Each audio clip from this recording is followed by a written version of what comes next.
Donc, bien aimé dans le Seigneur, c'est la deuxième partie. Suivez-nous attentivement, excusez-moi. Suivez-nous attentivement. Nous sommes là pour éclairer le peuple de Dieu sur le point de la doctrine.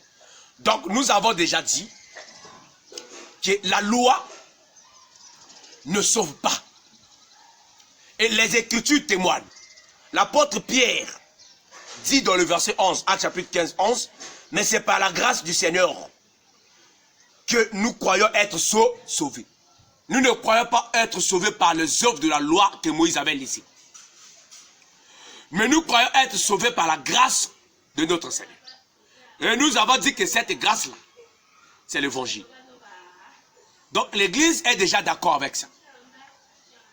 Voilà, frère. Mais les pharisiens, pour eux, le peuple doit mélanger les choses. La loi et la grâce. Donc tout pasteur d'aujourd'hui qui mélange la loi et l'évangile, c'est un pharisien. D'ailleurs, tu n'es pas pharisien parce que pour être pharisien, il faut être dur sur la chair. Un païen qui se convertissait, voilà, à la religion, peut-être des pharisiens, on l'appelait prosélyte. Ça veut dire quoi? Si toi tu propages encore la loi et l'évangile, tu emmènes ça chez les disciples du Seigneur, on ne peut pas t'appeler d'abord pharisien, tu es sataniste. Tu es sataniste. Il y a beaucoup de satanistes dans les églises d'aujourd'hui, frère. Ne suivez pas leur gentillesse. Il y a des pasteurs très gentils, mais ce sont des tueurs de brebis. Des tueurs de brebis. Ceux qui mélangent la loi et la grâce, là, ils sont en train de faire porter le joug qui pèse sur les disciples.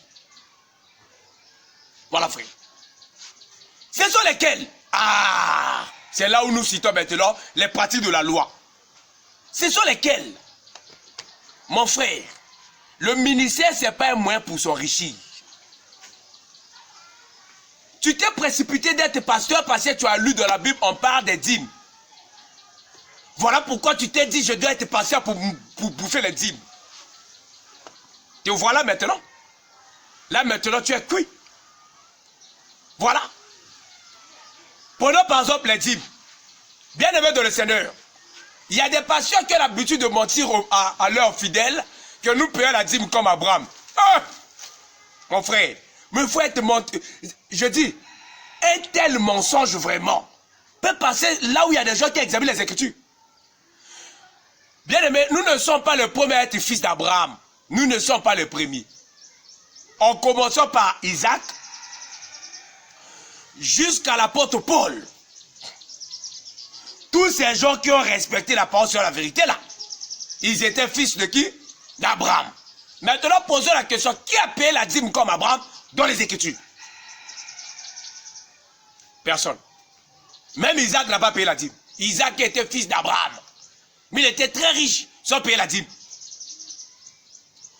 Nous voyons la dîme avec Moïse maintenant. Il y a des gens qui pensent que même Jacob a payé la dîme. Jacob a payé la dîme chez qui? Donnez-nous la personne qui a reçu la dîme de Jacob. Jacob a parlé de la dîme, il n'a pas payé la dîme. Il a payé chez qui? Vous voyez déjà?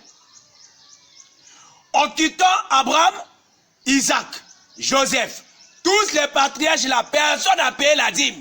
On ne voit pas le paiement de la dîme parmi les descendants d'Abraham. Bien aimé de le Seigneur, arrivé à la terre promise, quand Israël a gagné la guerre contre les Philistins et autres, ils ont chassé les Égyptiens à la terre promise. Ils ont pris la terre promise. Dieu leur a donné la terre comme étant l'héritage. Et il leur a ordonné maintenant la dîme. De l'année, troisième année, etc.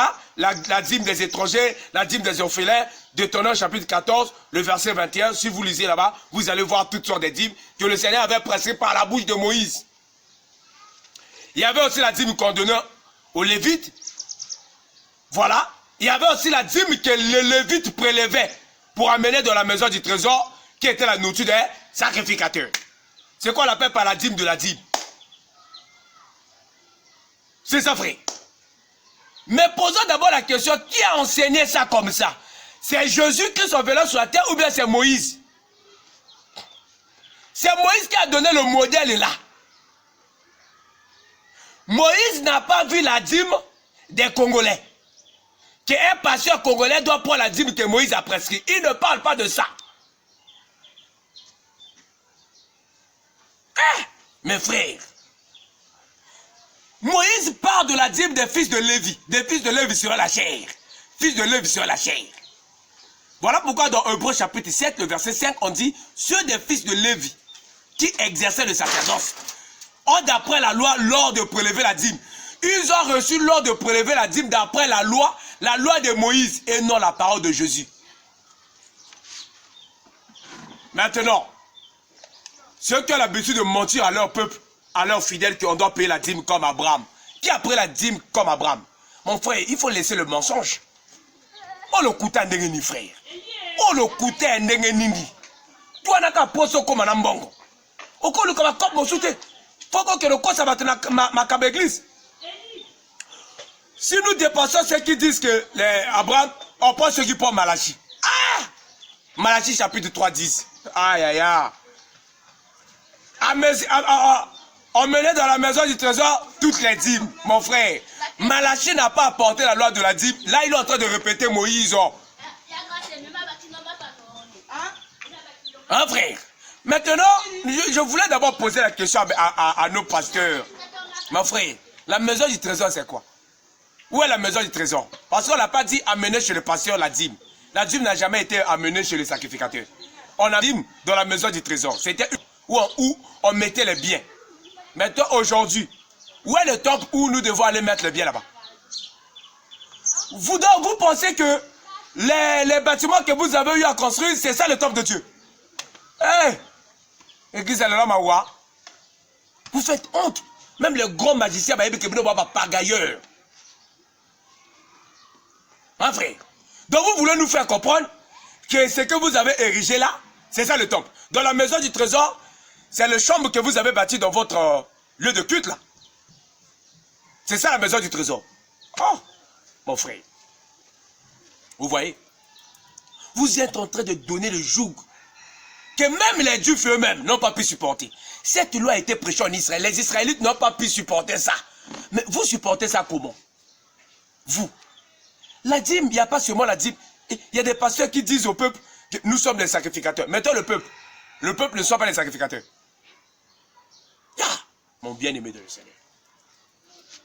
C'est ça les églises que vous aimez. Vous aimez partir chez les voleurs. Là. Mon frère. Les pratiques bizarres de la loi de Moïse dans les églises. Frère. Enoch fut enlevé. Enoch, il était juste aux yeux de l'Éternel. Enoch. On pose la question. Enoch a pris la dîme de qui? Et Enoch a donné la dîme chez qui? Pour qu'il soit juste devant le Seigneur. Noé, il était juste. Il avait donné la dîme chez qui? Lot était sauvé. Il avait payé la dîme chez qui? Lot.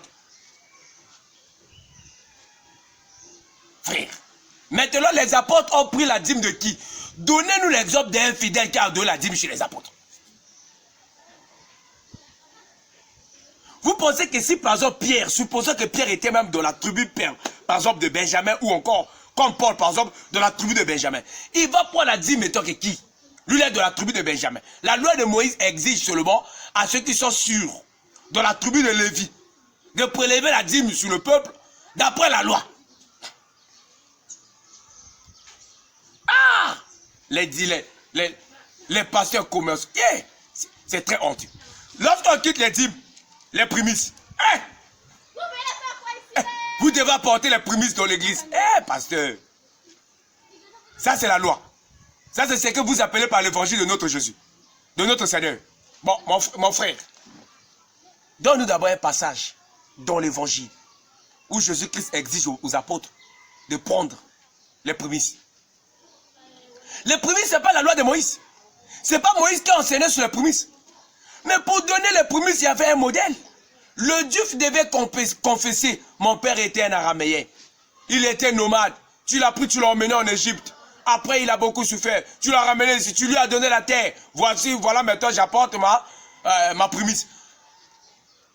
Mon frère, est-ce que les fidèles qui vous donnent les prémices récitent ça?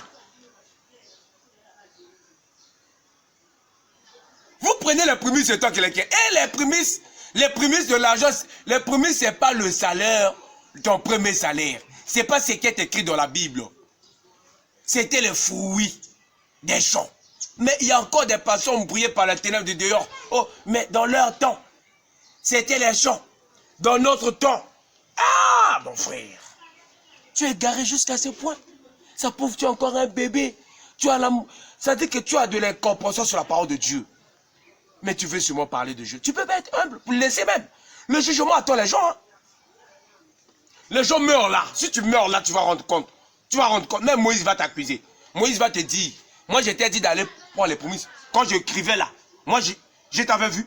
Moi je te connaissais même. Est-ce que je parlais de toi? Toi tu es de la tribu de Lévi pour prendre les prémices. Pas vrai. Les pratiques de la loi. Nazariens. Hey! Nous voyons même les Congolais nazariens. En vrai. Pourquoi les Nazariens? Pourquoi? Nombre chapitre 6. Mais qui t'a dit que Nombre chapitre 6 que vous lisez là, c'est l'évangile noir sur blanc que le peuple doit respecter comme ça? Est-ce que les apôtres ont prêché son peuple? Oh! La loi de Moïse. La loi de Moïse. Aujourd'hui, la loi de Moïse fait la rage dans les églises. Le peuple marche avec le joug, mon frère. Toi, tu donnes la dîme à ton pasteur. Est-ce que tu donnes la dîme des orphelins? Est-ce que tu donnes la dîme des veuves? Soit bah le bas paie son joug, il y a qu'on supporte. Il y a qu'on paie ça va dîme tout Moïse à lobby. Des orphelins, des veuves, des étrangers, du Lévi. Ça, c'est la dîme que le peuple prélevait et la dîme que toi, tu dois manger avec ta famille. Toi-même, tu dois d'abord manger avec ta famille. C'est ce que toi, tu ne fais jamais. L'étranger, tu ne fais jamais. Le veuve, tu ne fais jamais. Les orphelins, tu ne fais jamais. Et tu dois aller donner le Lévi. Le Lévi, ce n'est pas ton pasteur quinois, zaïrois, ou congolais, ou français, ou américain. Ce n'est pas lui le Lévite. Hein? Ce n'est pas lui le Lévite. Tu dois aller en Israël pour chercher le Lévite là-bas. Et lui donner. Parce que la loi ne parle pas des Éphésiens d'aujourd'hui. Voilà. La loi ne leur a pas ordonné de faire quoi? De prendre les dîmes. L'Éphésien mange d'après l'évangile. Il ne mange pas d'après la loi de Moïse. Voilà pourquoi l'apôtre Paul dit, ceux qui travaillent à l'hôtel là, manger à l'hôtel. C'est ce que l'hôtel leur donnait. Parce que c'était ce que Moïse avait ordonné. Et ceux qui travaillent aussi à l'évangile, mangent à l'évangile. L'évangile là ne parle pas des prémices. L'évangile ne parle pas des dîmes. L'évangile parle de la libéralité. On n'a pas défini aussi l'espèce que la personne doit donner. Chacun donne librement comme il a résolu dans son cœur. Librement. Ce n'est pas une exigence de la loi. C'est ça. Donc même la loi de la liberté vous échappe. Mais vous êtes prédicateur de l'évangile. Vous êtes... Non, vous n'êtes pas prédicateur de l'évangile. Vous n'êtes pas prédicateur de l'évangile, frère. C'est pourquoi nous vous demandons, frère, de faire très attention. Celui qui fait le mélange de la loi et de la grâce va tuer le peuple. Dans les églises pentecôtistes, j'ai eu à partager avec un frère. Les églises pentecôtistes. Si une femme est pendant ces périodes, elle est impure, elle ne peut pas aller dans le lieu de culte. Hein? Moïse nous a dit de Lévitique. Moïse parlait de toi. Donc l'impureté au temps de la grâce, c'est toujours les menstrues. Ah, l'église d'aujourd'hui. Vous voyez les pasteurs que les gens ont reçus aujourd'hui. C'est pourquoi il y a même des gens qui sont plus intelligents que les pasteurs. Là, restent même à la maison. Ils disent que je ne peux pas aller pour... Je ne peux pas aller faire la pagaille dans les églises qui, moi, je vois là. Parce qu'ils trouvent dans les pasteurs la pagaille absolue. Un prédicateur de l'évangile ne mélange pas la loi, frère. Voilà pourquoi même l'apôtre Paul, il a été persécuté par les Juifs. Pour les Juifs, Paul marchait contre la loi de Moïse. Or, Paul expliquait plus clair la loi de Moïse. Paul disait au peuple, la loi ne sauve personne. La loi, voilà. La loi a déjà cédé la place à l'évangile. C'est le temps de recevoir l'évangile pour le salut de vos âmes. Mais vous laissez encore l'évangile. Vous confessez la loi. Galates chapitre 3, le verset 10.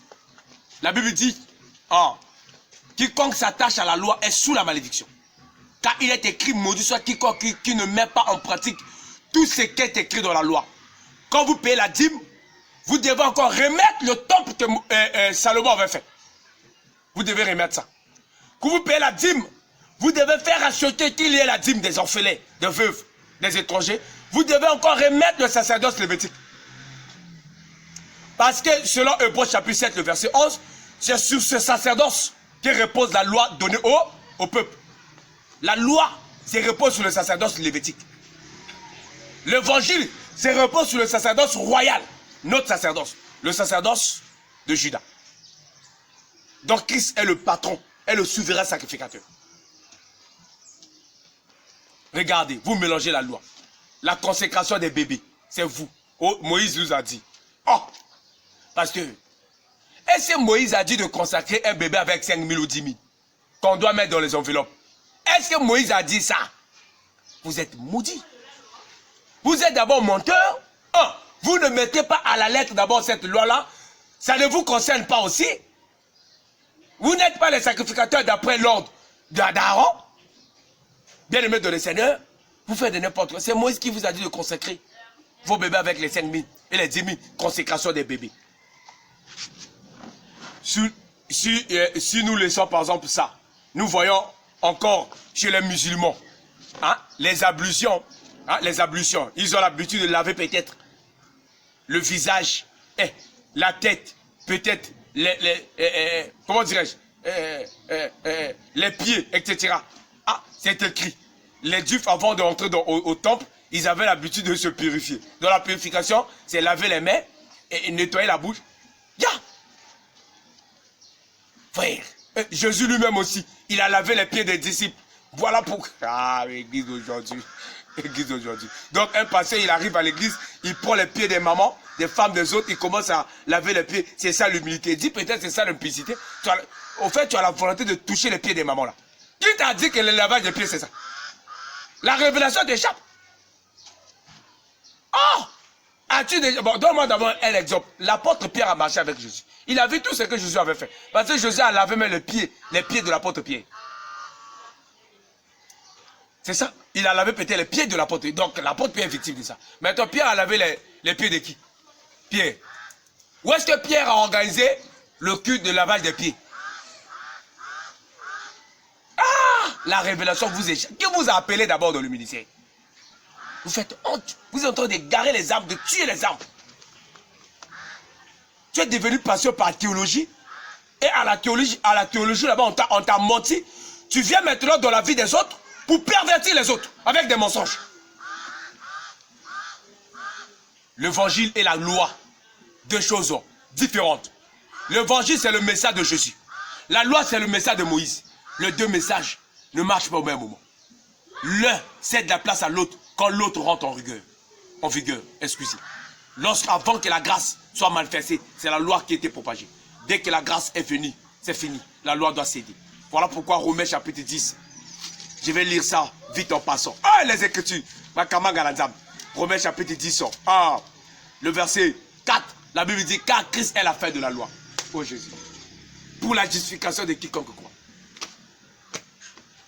C'est ça. Maintenant, pose-toi la question. Toi, nuit et jour, au Dieu qui t'emballe au quai de l'église, oui. Mais est-ce que toi, tu confesses l'évangile ou bien la loi de Moïse? Tu es sous la malédiction. Voilà pourquoi moi, la deux fois, même vie de ici, ma carte, au foot, à ma dimpe, ou avancé que t'es. Pourquoi? Parce que tu es sous la malédiction. On t'a menti que non, toi, tu seras riche quand tu paies la dîme. Non, tu seras riche quand tu paies la libéralité. Même Salomon le dit. Celui qui donne libéralement s'enrichit. Mon frère, on vous a menti partout. Pourquoi? Parce que vous n'avez pas la vraie connaissance sur la loi.